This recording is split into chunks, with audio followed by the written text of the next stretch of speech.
If you work in a shared IT environment, you know how important it is to keep track of changes made to your remote connections and credentials.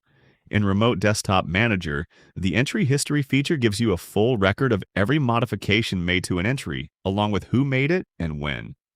In this video, I am going to show you how to access entry history, compare versions, and restore a previous state when something goes wrong. Before we dive in, keep in mind that entry history is not available with local data sources. You also need to be an administrator of the data source to perform restore actions. To get started, right-click on any entry in your vault and select View, then Entry History. This opens the Entry History dialog, which lists every version of that entry that has been recorded over time. Each revision shows the author who made the change and a timestamp, so you always know the full audit trail. From this view, you can select any two revisions and click Compare to see exactly what changed between them. This is especially useful when something stops working, and you need to identify what was modified and by whom. Once you spot the version you want to go back to, you can restore it directly from this dialog.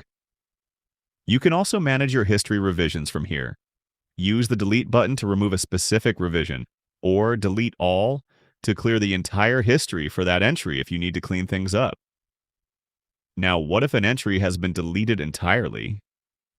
Remote Desktop Manager also keeps a record of deleted entries. Go to the Administration menu and select Deleted Entries.